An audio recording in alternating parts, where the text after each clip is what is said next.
Buenas noches, bienvenidos. El concepto de arte o el vocablo arte yo creo que puede tener un contenido muy amplio. No tiene por qué ser referido a la pintura o a la escultura o a la música, sino que se puede hacer arte con otros aspectos, como por ejemplo la palabra.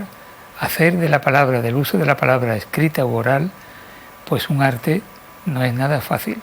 La persona que tengo aquí esta noche logra hacer arte con la palabra, con las expresiones, con la sintaxis, esa cosa que para algún estudiante es tan antipático, pues él lo transforma en arte.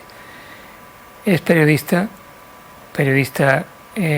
genuino y profundo y dedicado a su oficio, también es escritor y se llama Miguel Enrique Nieto González. Miguel Nieto, buenas noches. ¿Qué tal? Muy buenas noches. He hecho esta definición tuya que no sé si la compartes o no.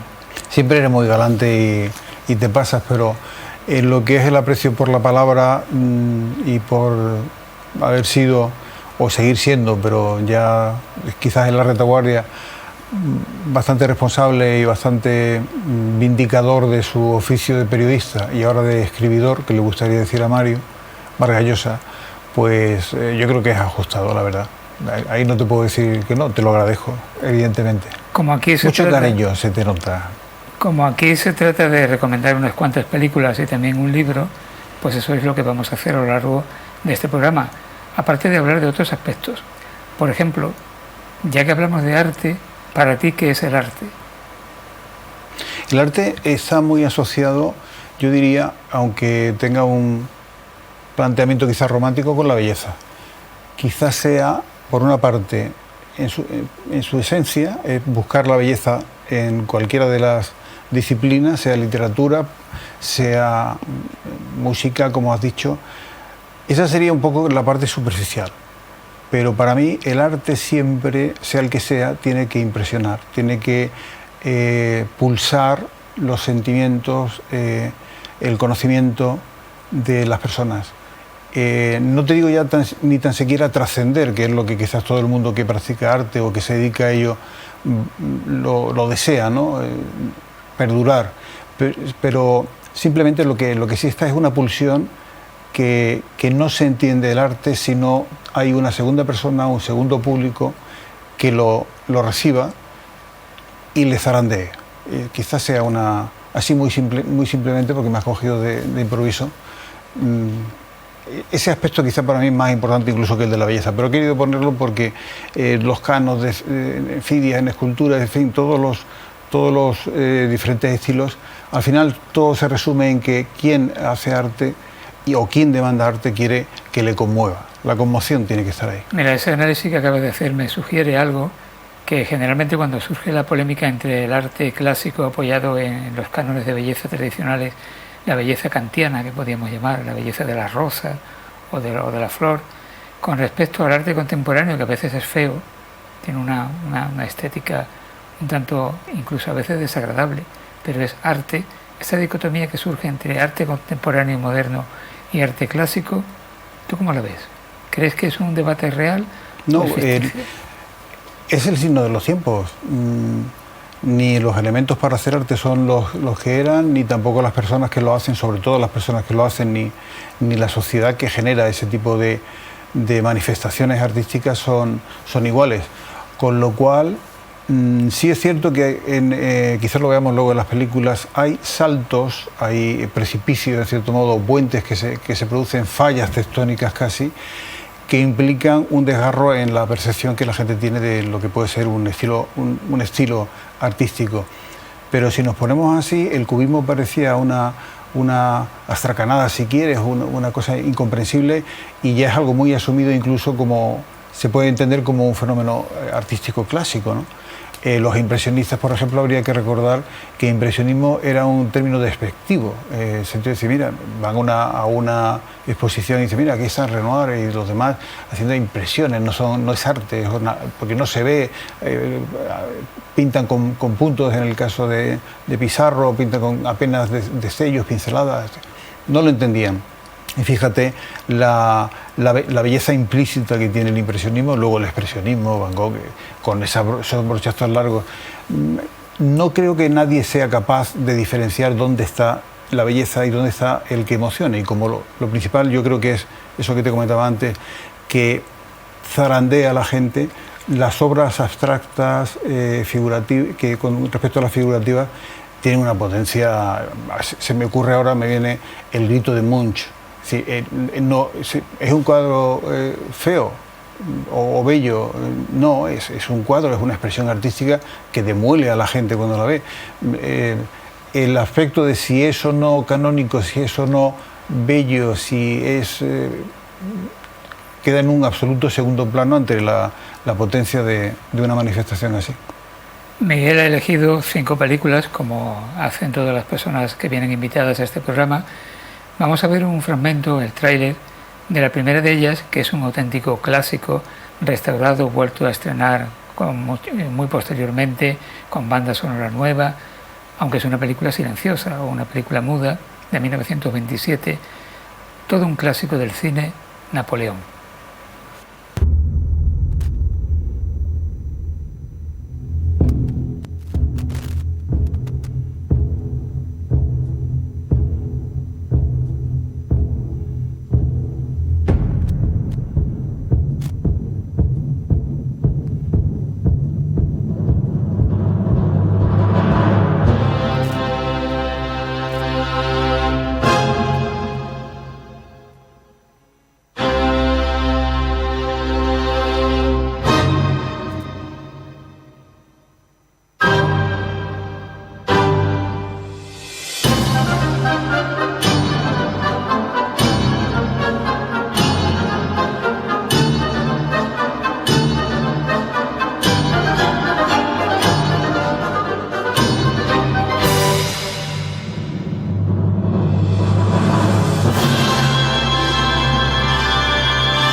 Napoleón de Abel Gance, 1927. ¿Por qué has elegido esta película?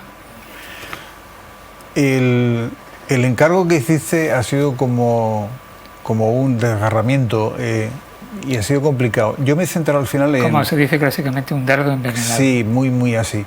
Y al final he optado por uno. He ido al clásico absoluto. Son películas, las 5 elegidas en blanco y negro.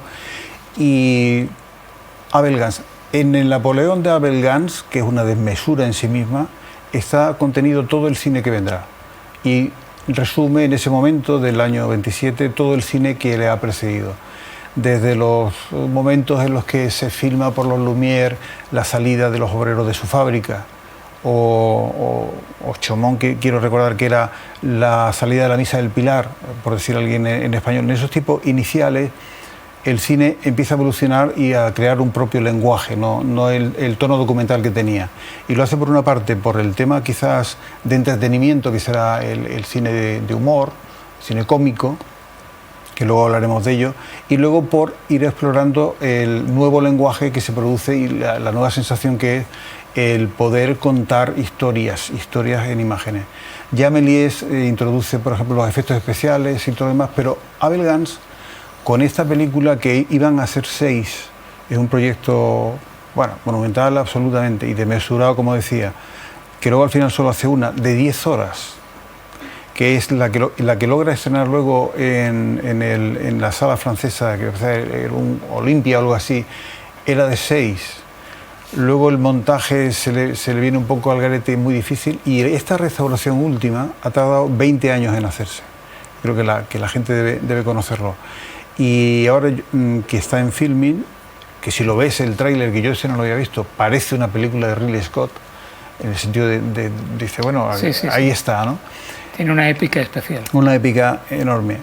¿Qué es lo que tiene la película, aparte de esa desmesura? Por ejemplo, empieza a utilizar cosas que antes no... Hay una historia y no se conocían. Los virajes. Hay grandes momentos en que todo está virado al rojo, que puede ser en los momentos de la guerra. Pone un virado azul cuando son las escenas de la muerte después de la guerra, no tanto de la noche. Luego tiene el blanco y negro muy satinado, con una fotografía de claroscuros bellísima. Ese es uno de los primeros que utiliza formalmente y con toda la intención la cámara subjetiva. Trabaja con ella muchísimo. Utiliza mucho las transparencias, que todo esto son absolutas novedades que la gente en aquellos tiempos, y hablábamos de ese año, no podía hacer. Bueno, y además para ponerlo, movimientos de cámara, el traveling. Para ponerlo en contexto, cuando él rueda esta película en el 1927, ya Griffith ha rodado El nacimiento de una nación, Intolerancia, Las dos tormentas, Fred Niblo ha rodado la versión de Ben-Hur. En fin, que el cine ha tenido ya una gran evolución, pero como tú dices, aquí hay innovaciones ya de vanguardia. Claro, efectivamente, porque por ejemplo, en El nacimiento de una nación de Griffith, que está considerado como una de las películas iniciales, y con razón, emblemáticas de lo que es el nacimiento también del cine, y no se le puede quitar, sí hay, por ejemplo, cosas que veremos también en el Napoleón de Gans, por el manejo de las multitudes, o de los grandes cuerpos de extras y con los protagonistas para hacer todo lo que va a ser una visión del Napoleón. No había programas de ordenador para simular a los figurantes, los figurantes eran de verdad, sí, además estaban allí. Y cuando se caían se pegaban unos zaleazos increíbles. Pero si vemos el tipo de planos, por ejemplo, hacer los traveling como los hace en carretas, en cosas parecidas, la visión subjetiva y algo que ahora se ha puesto, que parece como muy de moda, que es que la cámara nunca está estable, los planos no son en plan panorámico, sino que se mueve en el sentido de Gans, que lo utiliza para reafirmar y mostrar la inquietud del ambiente, lo utiliza muchísimo y sí, sorprende por la modernidad, ¿no? Es un precursor de la Steadicam, la cámara que la lleva uno en el cuerpo. Efectivamente. Y no está fija sobre trípode. Claro. Es precursor de eso. Y lo que te decía de la cámara subjetiva, es decir, se pone los ojos de Napoleón, se pone en el... Y luego trabaja muy bien el simbolismo, es una película que a fin de cuentas es la vida de Napoleón y se queda básicamente lo que yo la he revisitado bueno, eso necesita un dechado de ternura cinematográfica para meterse entre pecho y espalda las 6 horas más o menos que eso tiene ahora mismo la versión que se pone en filming. Pero una de las cosas se queda, como iban a ser 6, en el inicio de Napoleón, su vida, una metáfora, utiliza muy bien las metáforas de una guerra con bolas de nieve, que es la que da pie a lo que es el centro casi todo de la primera parte de la película, que son 2 horas 45 minutos más o menos, el asalto a Tolón, que es el asalto donde Napoleón con su artillería se hace famoso y se granjea ya su crédito, ¿no? Es agiográfica en ese sentido, pero utiliza todos los recursos que vamos a ver después. Entonces, parece tan moderna que sorprende. Y ves, aunque tiene la teatralidad propia del cine mudo, de esos gestos ampulosos para remarcar el grado de sentimiento que tienen los actores, no es tan acusado como si fuera en el cine mudo de esos espasmos, ¿no? Cuando se quedan así traspuestos, ¿no? Esta película tuvo una partitura musical de acompañamiento original de Arthur Honegger y después ha tenido 2 más, una de Sir Carl Davis y otra de Carmine Coppola, el padre de Francis Ford Coppola. Uh-huh. Que esa es la que yo creo que es la última versión. La última que se hizo. Y tú has mencionado anteriormente a Ridley Scott, no lo has hecho inocentemente. No, y mucho menos después de haber sacado su Napoleón. Hay escenas que si no fuera porque se ven a esa velocidad especial y con esos pequeños cortes y con esa... Claro, el celuloide es el que es, ¿no? Que recuerdan mucho o han sido inspiración. Hemos hablado, tú comentas a Ridley Scott más que acertadamente, pero a mí se me ocurre también Kubrick. O sea, 2 de los autores que he tenido que prescindir de ellos, desgraciadamente, en la selección, ¿no? Pero por eso he buscado un poco los hitos. Y Napoleón es el momento en el que el cine empieza a a cobrar todo su lenguaje. Es quizás el primero que todo lo que tiene, los efectos especiales de Méliès, por ejemplo, que son así, él los tiene.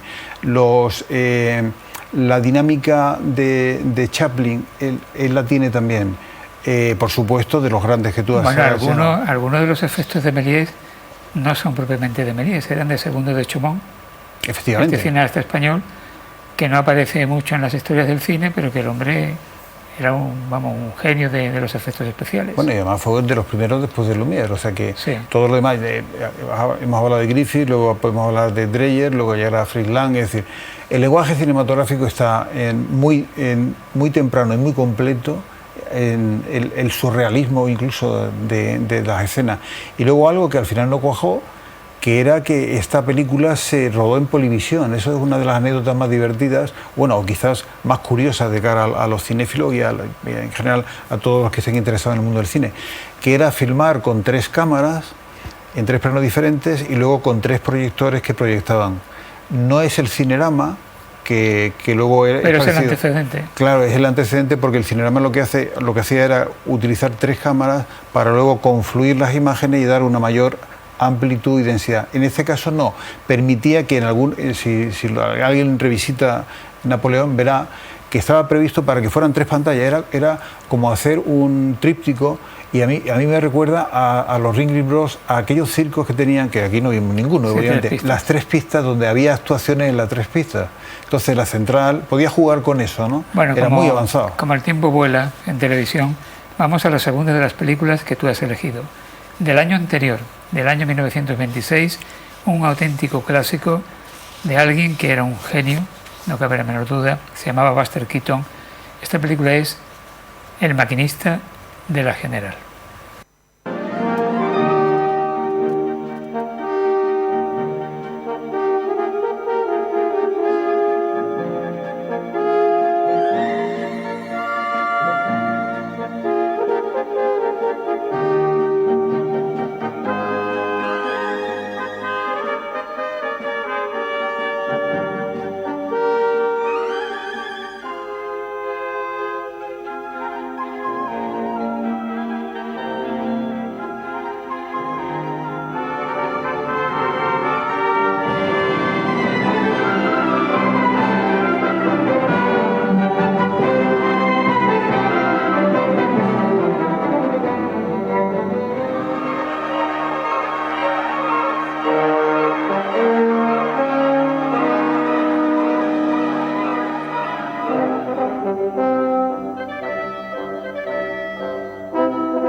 El maquinista de la General. La General era una locomotora y el personaje, basado en un hecho real que ocurrió en el siglo XIX, en 1882 creo, pues ese personaje tiene su vida repartida entre el amor hacia una chica y el amor hacia la máquina, hacia la General.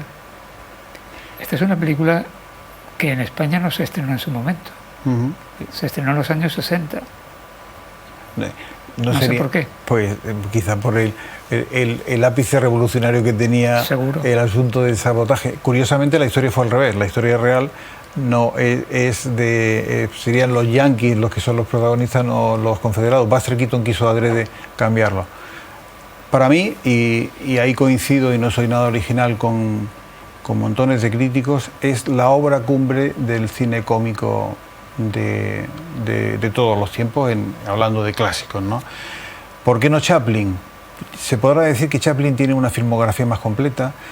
Se considera que quizás Candilejas, bueno, la serie de Candilejas, Tiempos modernos, El gran dictador, es cuando también aquí asistimos a un proceso parecido a lo que hemos comentado o intentado, no sé si trasladarlo bien antes. Es decir, hemos pasado en el cine mudo, humorístico, de entretenimiento, de las persecuciones de la Kingston con los bomberos, los policías y todo lo demás, los gags iniciales que también hicieron todos ellos, a hacer películas completas con un argumento, con una cuidada escenografía, con un montaje, con una música, pero que no pierden la esencia, que es que tienen que ser divertidas y que tienen que hacer reír a la gente.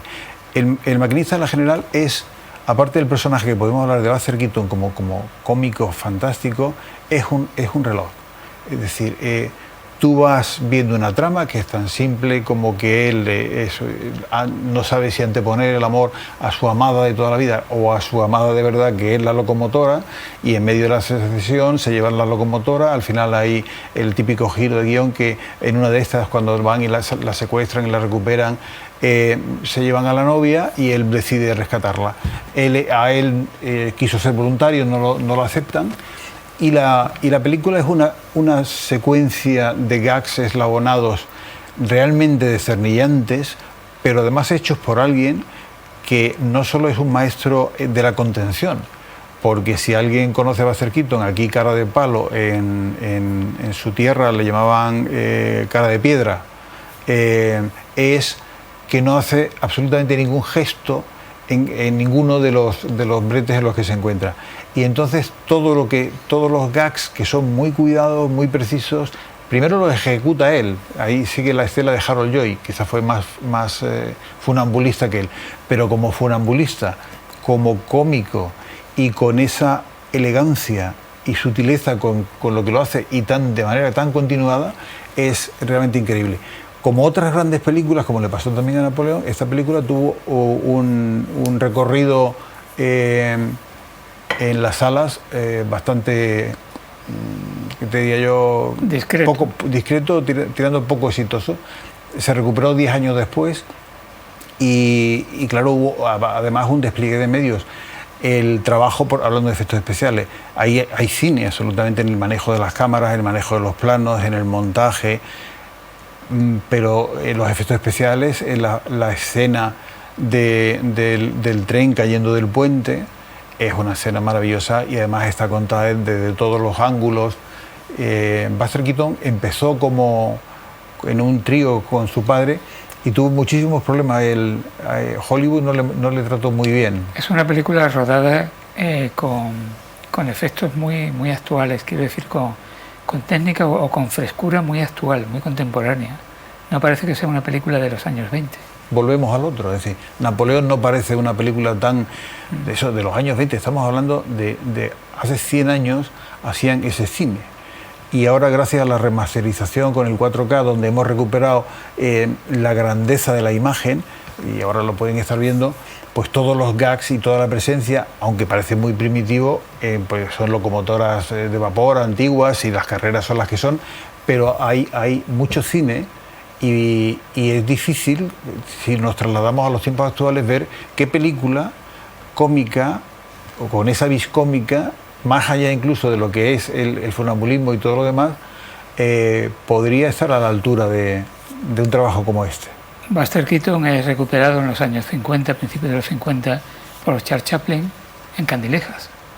Efectivamente, porque él tuvo un periodo en el que, a raíz de este fracaso y otros más, él entró en un periodo de alcoholismo y entonces alguno le permitió o lo recuperó para algunos papeles así, ¿no? Yo recuerdo también, lo tenía por aquí anotado en algún otro, pero tuvo mala suerte en realidad, porque casi desde los inicios, esa anécdota es curiosa, es decir, a él se llama la Gerry Society o algo así, que es la que defendía los derechos de los niños en Nueva York.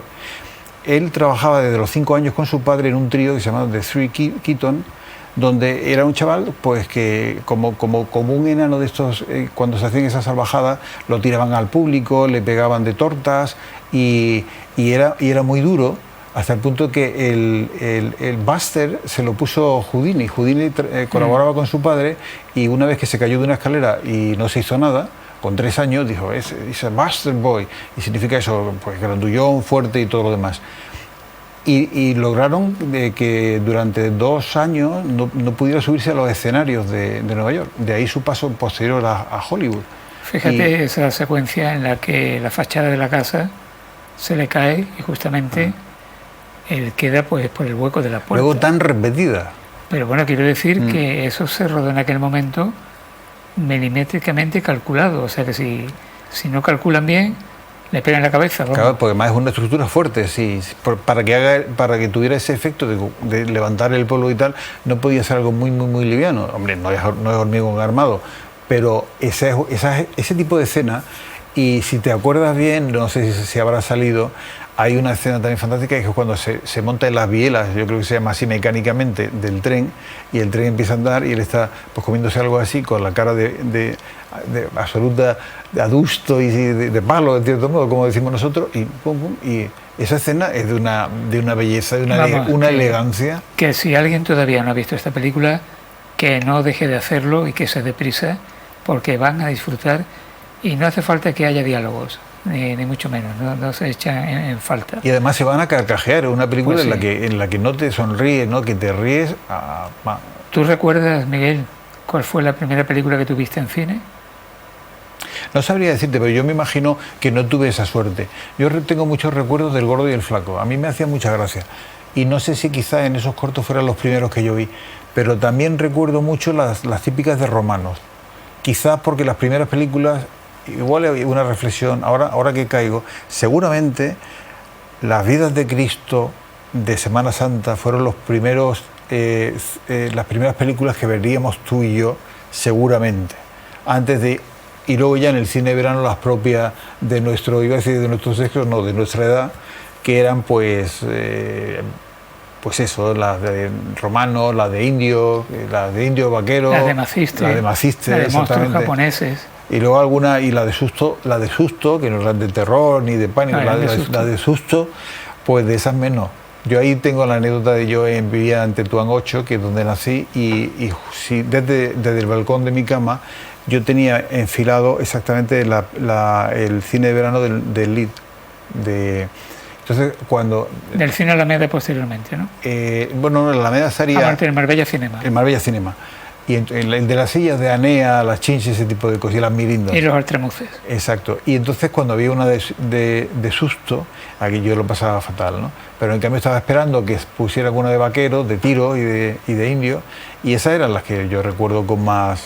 Ya lo demás ya llegó después. Las películas de pistoleros que decíamos. Pistoleros, exactamente. Donde Nosotros siempre, con nuestras pistolas de mixtos. Donde estaban los buenos y los malos.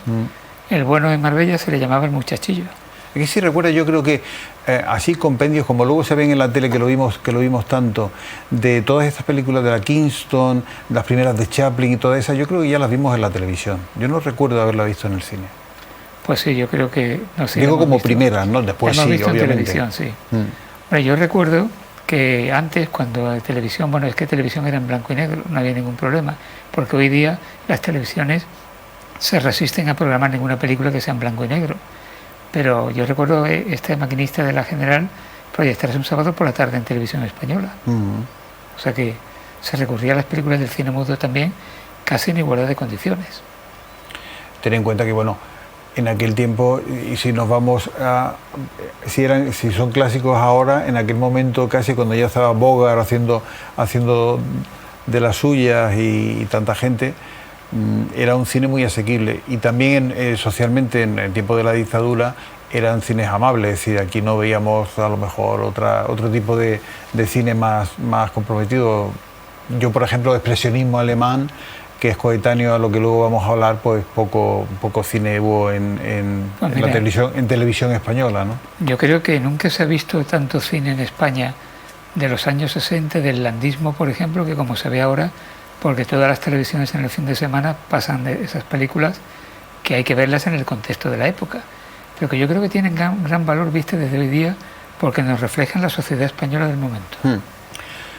Claro, y además recuperar a un Alfredo Landa, al que ya luego les has visto los registros que tenía, o a un José Luis López Vázquez, 3/4 de lo mismo, y así podríamos seguir con los demás, tiene toda la referencia a decir, o a un Pepe Sacristán, que bueno, hoy está considerado, y además más que merecidamente, no a hoy, sino su última trayectoria, es uno de los grandes actores españoles, y en cambio ahí hace de pipiolo de lo más tonto siempre, y bueno, así se ganaba la vida, hasta que no llegó un Garci, por ejemplo, para Landa, y le puso delante, ¿cómo se llamaba la película? El túnel. El túnel. El túnel sería la primera y luego ya, pues... Alfredo Landa con Bardem, me parece que fue El Puente. Sí. Creo que se llamaba El Puente, la que hizo con no, Bardem. era El Puente, que iba iba en moto, efectivamente, no el túnel. Sí, el túnel no El es. Puente. El Puente. Bueno, vamos con otra de las películas elegidas por Miguel Nieto. Esta es una de esas películas míticas que entra siempre en esas discusiones un tanto absurdas de cuál es la mejor película de la historia. Pues siempre aparece en algún momento de esta. Ciudadano Kane. What's Rosebud? That's what he said when he died. Get in touch with everybody that ever worked for him, whoever loved him, whoever hated his guts. You're a reporter.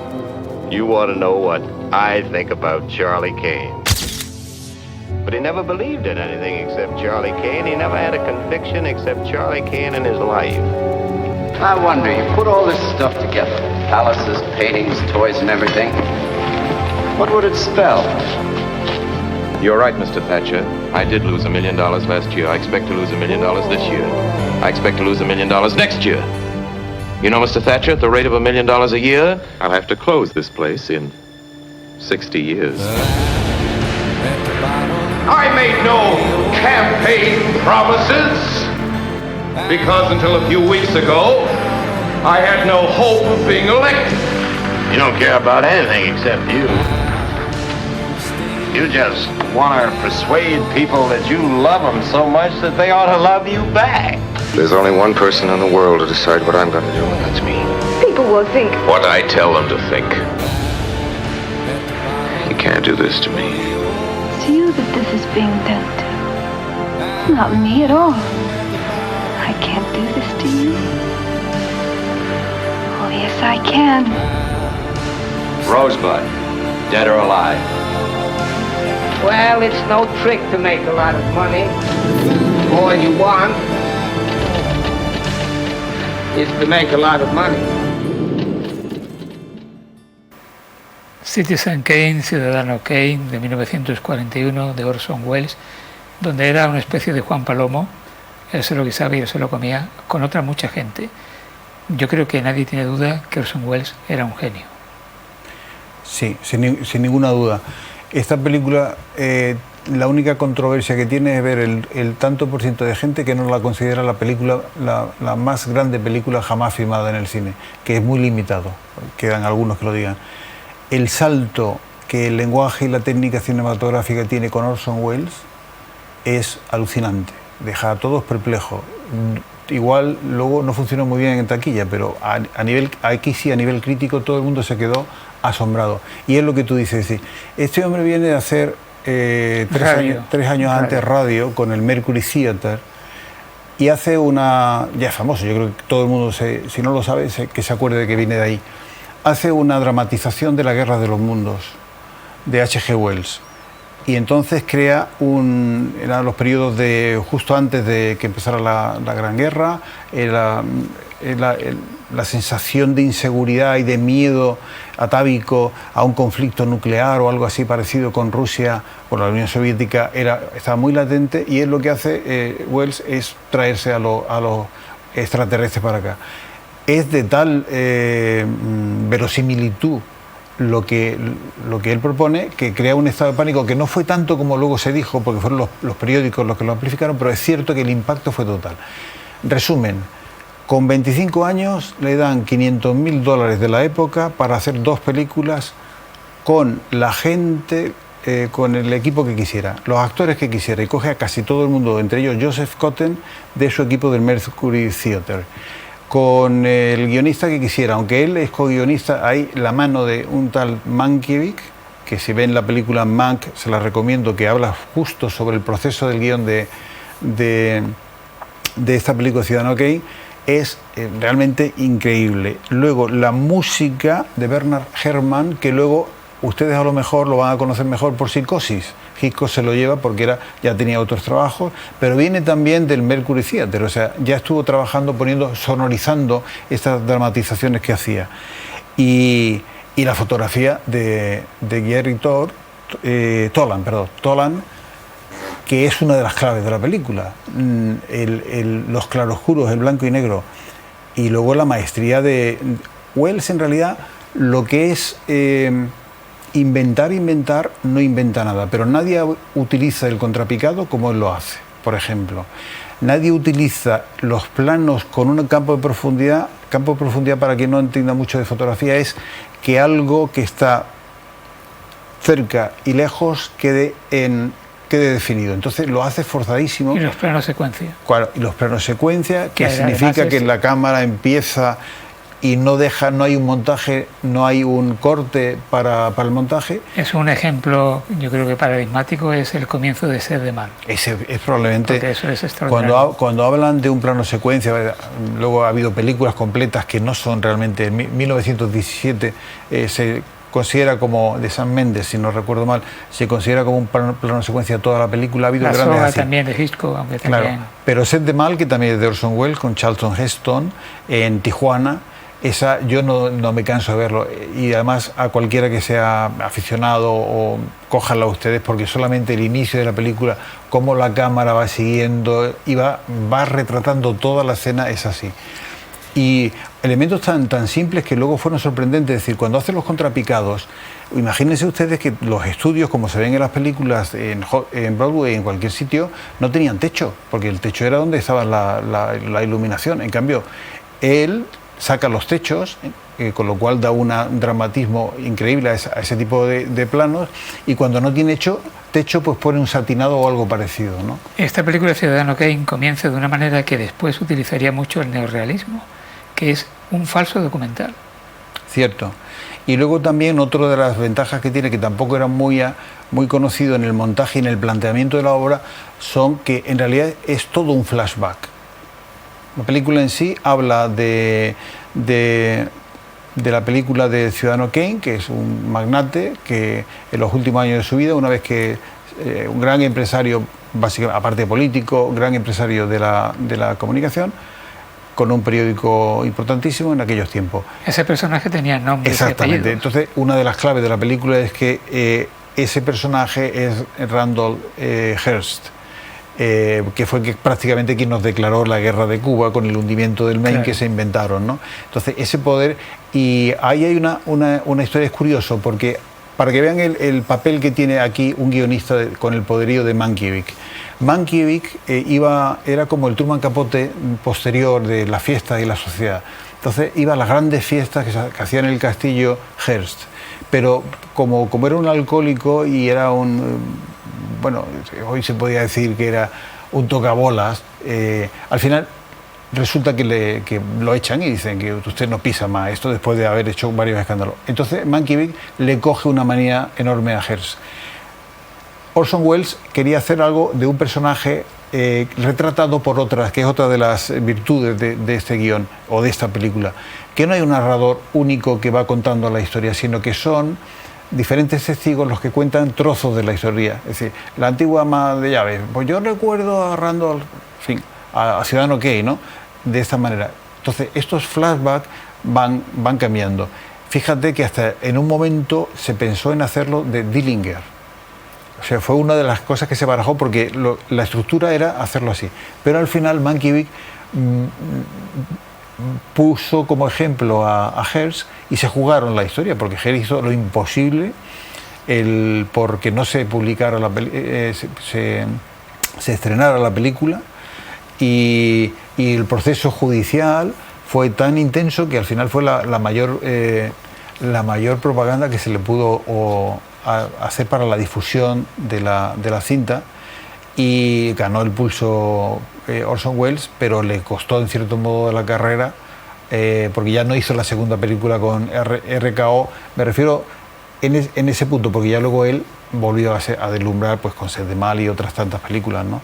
A mí esta película, cuando estaba ahí valorando tantas otras, porque he dejado fuera a Billy Wilder, he dejado fuera a Capra, he dejado fuera a Louis Beast, he dejado fuera, en fin, a tantos otros, digo, bueno, pero como he buscado en las que he traído para que el público las tenga, películas que quebraron, que fueron un hito, que quebró la manera de entender y filmar e interpretar incluso el cine.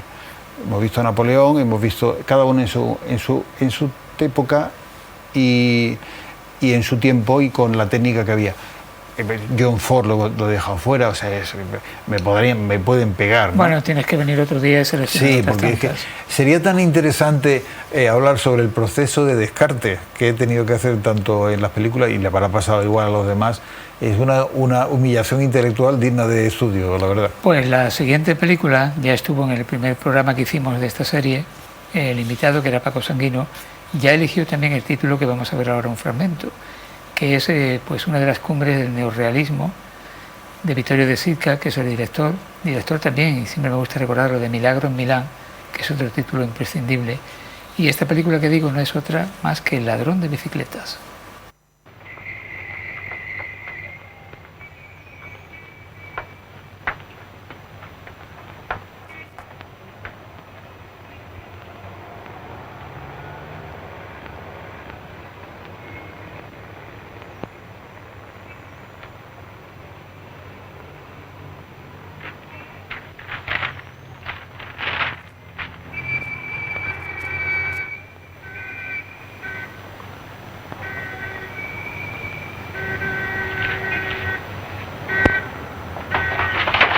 ¡Ladrón!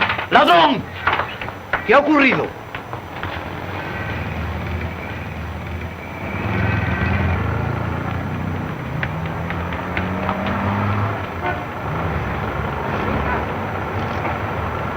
Suba, suba. Sígalo, sígalo, corra, corra. Va hacia el túnel, lo he visto yo. ¡Corra!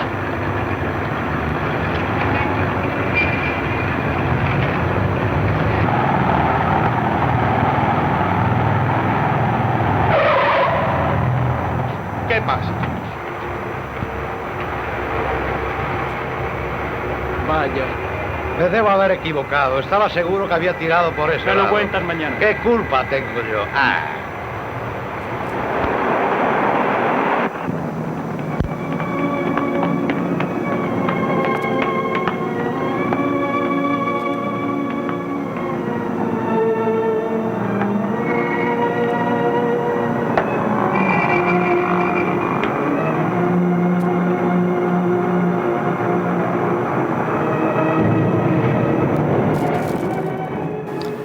Hemos visto el momento, hemos asistido al momento en que roba la bicicleta, en que este ladrón roba la bicicleta. No roba comida, no, aunque tenga hambre, roba una bicicleta. Es para hacer deporte, ¿no? ¿Verdad? Ladrón de bicicletas es probablemente una de esas películas en las que se resume lo que hemos hablado antes del arte, ahora que estamos a decir.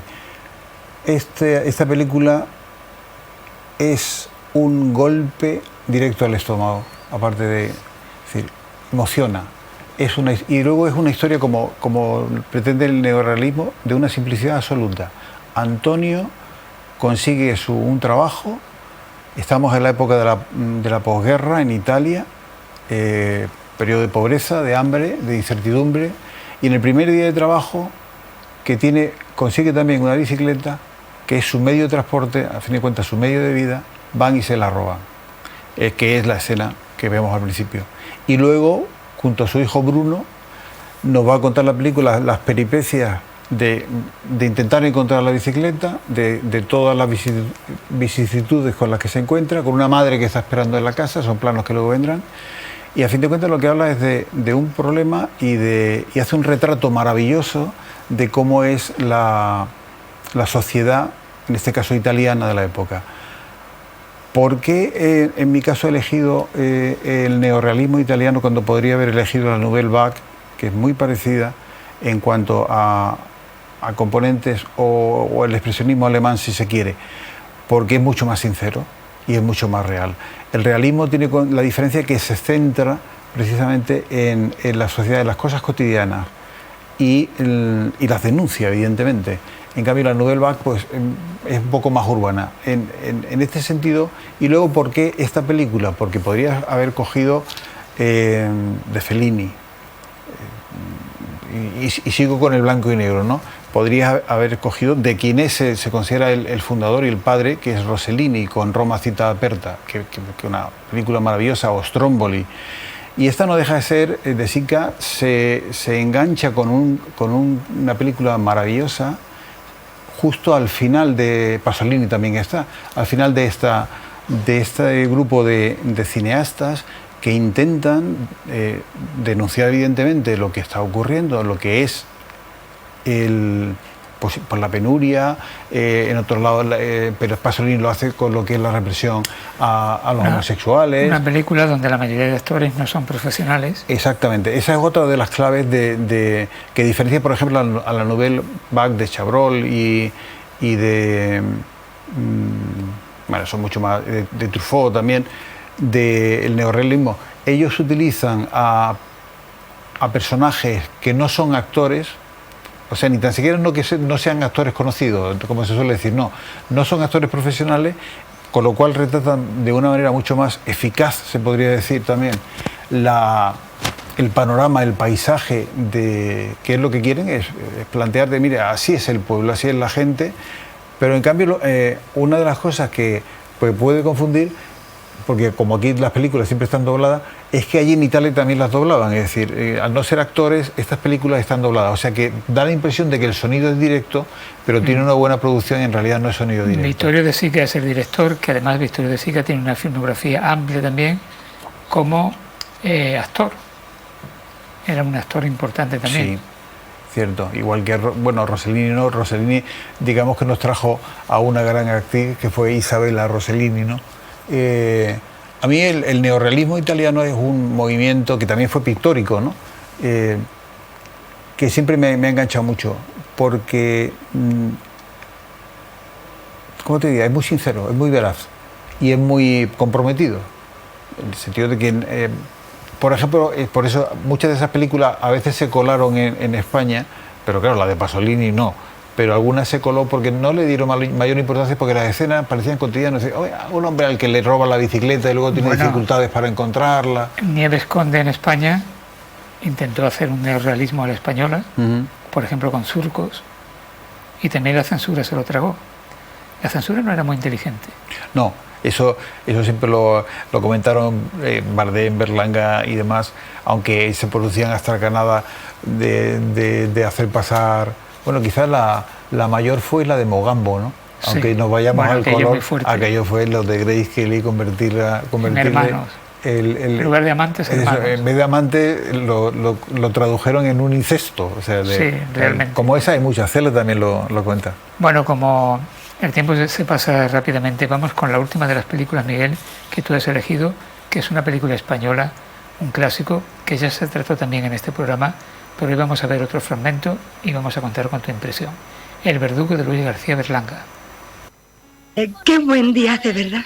Sí, gracias. No, gracias a usted. ¿Es su prometido? No, ese es el del reloj. Mire, lea usted, lea. No, esos son parientes. El garrote vil. No, la dedicatoria. Ya. Toda la dedicatoria. Al maestro Amadeo en agradecimiento por su colaboración. Corcuera. Un gran escritor académico, sí. Un gran hombre. Tuvo que recurrir a mí. Ya. Una gran satisfacción. De vez en cuando se nos hace justicia. Bueno, yo me voy. Me está esperando el furgón. Es verdad, pobrecito. ¿Cómo lo han encontrado? Muy normal, tranquilo, sereno. Me hacen reír los que dicen que el garrote es inhumano. ¿Qué es mejor, la guillotina? ¿Usted cree que hay derecho a enterrar a un hombre hecho pedazos? No, yo de eso no entiendo. Porque usted es un hombre de bien. Hace falta respetar al ajusticiado, que bastante desgracia tiene. ¿Y qué me dice de los americanos? Deme la mano. Sí. Mete aquí los dedos. No. Tiene miedo. Y eso que aquí son solo 120 bolas. Pero, padre, ¿quiere dejar en paz esto que estoy planchando? Bien, Pues la silla eléctrica son miles de voltios. Los deja negros, abrasados. A ver dónde está la humanidad de la famosa silla. Yo creo que la gente debe morir en su cama, ¿no? Naturalmente. Pero si existe la pena, alguien tiene que aplicarla.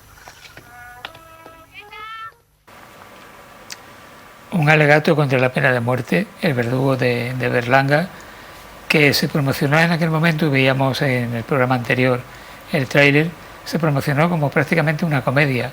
Es verdad que en la manera de narrarlo tiene algún toque de comedia, pero era una película muy amarga. Es ese humor macabro, te diría yo, y es que esta película necesita genuflexiones. Siendo la cinematografía española tan poco conocida, esta película en concreto, El verdugo de Berlanga, tuvo una aceptación internacional increíble. Está considerada como, para algunos, entre las 10 mejores películas de toda la historia y cosas parecidas. Un guión de Rafael Azcona extraordinario. Exactamente. Es decir, y si antes más hablábamos de Mankiewicz, qué decir de Rafael Azcona y de su tan fructífera como inteligentísima colaboración con Berlanga. Pero además esta película, cuando hablamos de burlar la censura, y tú lo has dicho, porque era la otra consecuencia, es decir, es humor macabro y negro que retrata lo que era la sociedad de aquel tiempo, los valores, y que pone en solfa todos los valores y el estado natural de las cosas, es decir, el orgullo, el patriotismo, la responsabilidad, cuando en realidad es algo, cuando es un alegato contra la pena de muerte, no solo contra el garrote, esta parrafada en el buen sentido, esta arenga que le hace Pepe Isbert, inmenso en todo lo que ha hecho, pero bueno, aquí evidentemente lo es, ya lo dice todo, ¿no? Lo explicita muy bien. Y a fin de cuentas, la historia no deja de ser pues simpática, es decir, es un hombre que va para mecánico, pues, que se va a ir a Alemania, como tantos otros, y está con su novia. El suegro, que es el verdugo, que se va a jubilar, los coge en una situación complicada y dice, pues os tenéis que casar. Y entonces lo intenta convencer por todos los medios de que ser verdugo es una de las mejores opciones de la vida, y sobre todo porque tiene casa, exactamente, claro. Porque tiene casa. Otra de las historias que se cuela, es decir, la petición de la casa entonces era así. Pero es tal el engarce, lo bien llevado que está todo, que dentro de que es una película muy amarga, tiene momentos desternillantes. Por ejemplo, cuando aquí le intenta decir, ponga usted las manos, y dice, solo son 120, entonces te tienes que reír, porque no deja de ser muy, muy cómico. Y luego Pepe Isbert tiene una vis para eso, que ya no solo su voz quebrada, que en otros momentos a cualquier otro hubieran dicho, este hombre lo hubieran doblado. Pues imagínate, a nadie se le ocurrió, bajo ningún concepto, doblar a Pepe Isbert. Tampoco Emma Penella tenía una voz al uso. Exactamente.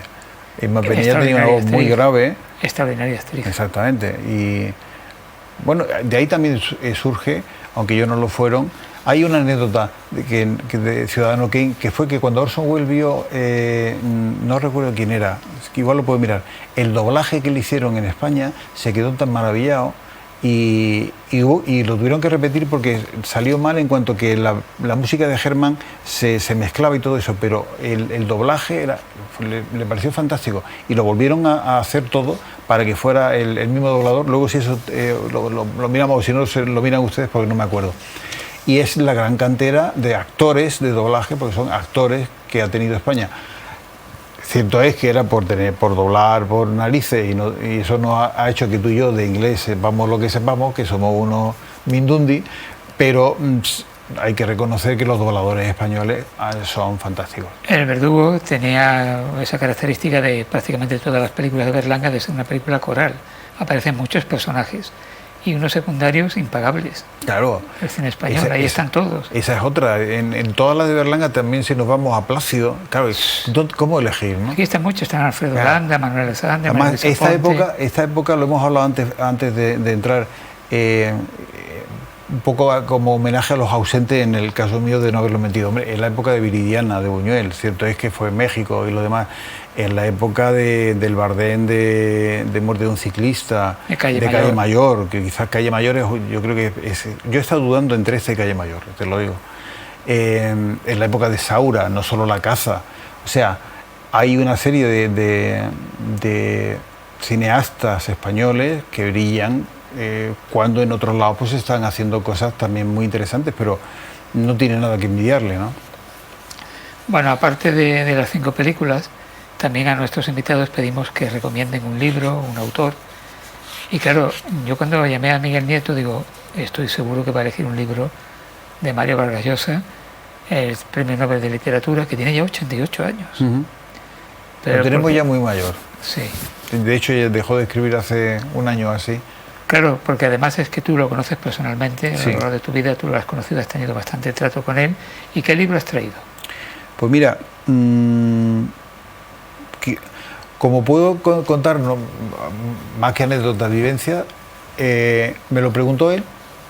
Estábamos hablando de la fiesta del chivo en una de las entrevistas que le hice y conversando, pues me preguntó qué me había parecido y le dije que había pegado un remonte enorme con esa, después de Lituma los Andes, un tipo así más morigerado en cuanto a ingenio, ¿no? Digo, esta es una obra capital. Y me preguntó que cuál me había gustado más. Y me atreví, porque La ciudad de los perros es fantástica, todo lo demás. Y le dije, Conversaciones en la catedral. Y dice, mi hijo Álvaro coincide contigo, dice que es lo mejor que he escrito. Y yo se lo expliqué, digo, ¿por qué?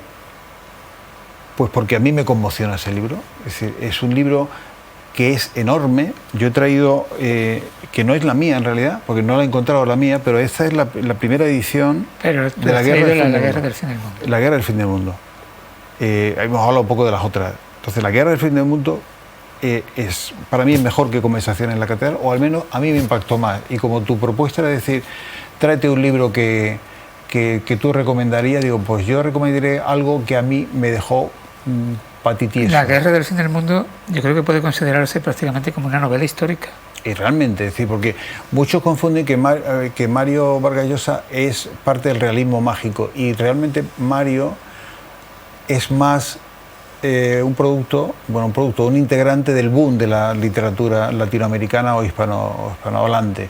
Es decir, es coetáneo de Gabo, de Vargas Llosa, perdón, de García Márquez, pero en realidad este libro, por ejemplo, con todo lo que tiene de realismo mágico en todas las escenas, puede convertirse en como tú dices, una novela histórica, entre otras cosas porque es un caso real. Es decir, esto está ambientado en el norte de Brasil, una zona que se llama el Sertão, que se cree que Sertão viene de desierto, pero no deja de ser existe el Sertão como tal, es el noreste de Brasil, y es una revolución indígena, que luego es comandada por el conselheiro, que es un cura así pues mesiánico y iluminado, lo que a él le da mucho juego, y que cuando el Estado de la República va contra él, porque él dice que la República es el anticristo, todo es una hipérbole enorme,